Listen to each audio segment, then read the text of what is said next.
আসসালামু আলাইকুম। এই পৃথিবীতে এমন কিছু মানুষ আছে যাদের মনুষ্যত্ব শুধু মুখোশ মাত্র, যাদের ভিতরটা কেউ জানে না কতটা নরক হতে পারে।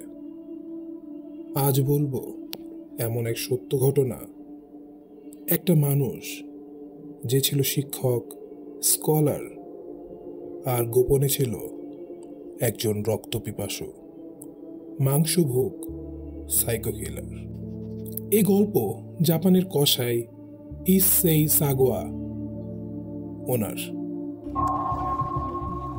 1949 সাল জাপানে এক সম্ভ্রান্ত ধনী পরিবারে জন্ম নেয় ইসেই সাগোয়া।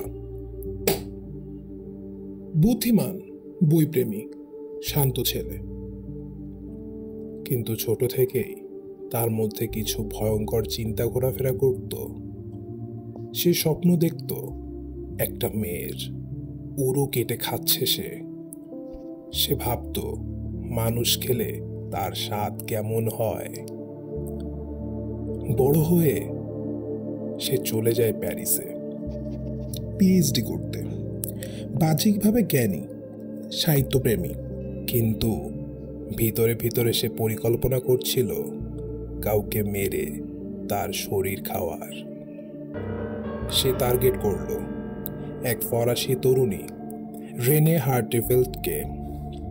সাগোয়া তাকে আমন্ত্রণ জানালো, এসো, আমার জার্মান কবিতা পড়া দরকার, তুমি পড়তে সাহায্য করবে।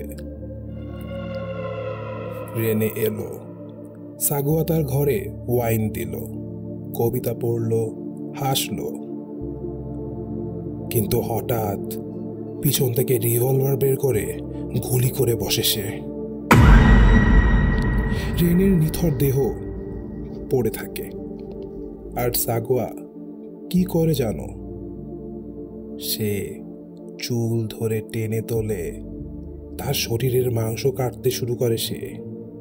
সে খাচ্ছে একে একে হাত, উরু, বুক। তারপর সাগোয়া শরীরের অংশগুলো কেটে ব্যাগে ভরে ফেলে এলো পার্কে। কিন্তু পুলিশ ধরলো তাকে। ব্যাগ খুলতে দেখে একজন মানুষের ঠোঁট আর কাটা মাংস। প্যারিসে ধরা পড়ল সে। কিন্তু শুরু হলো আশ্চর্য এক বিচার। কোর্ট এসে বলল, আমি মানুষ খেতে চেয়েছিলাম, আমি স্বপ্ন পূরণ করেছি। মানসিক অসুস্থ বলে ফ্রান্স তাকে জেল না দিয়ে পাঠিয়ে দেয় জাপানে। আর জানো, জাপান গিয়ে সে একটা দিনও জেল কাটেনি। সে বই লিখেছে, সিনেমায় কাজ করেছে, মানুষ খেয়ে সে হয়েছে সেলিব্রিটি। জাপান তাকে নাম দিয়েছিল কানিবাল স্টার। জীবনের শেষ দিকে সে বলেছে, আমি আবার খেতে চাই, কিন্তু এখন আর শক্তি নেই। 2022 সালে সে মারা গেছে। কিন্তু প্রশ্ন থেকে যায়, এই মানুষটা কি মানুষ ছিল, না এক শকুন, এক শয়তান? আর সমাজ, সে কি তাকে ক্ষমা করে দিল, নাকি ভয়েই চুপ ছিল?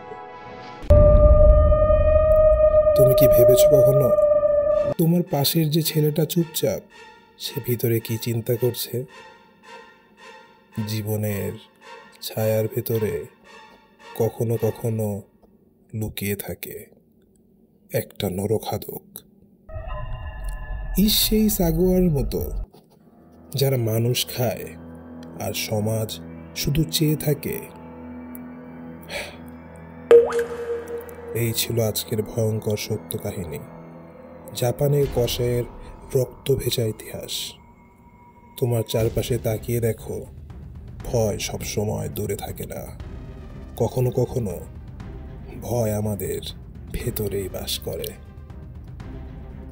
আল্লাহ হাফেজ।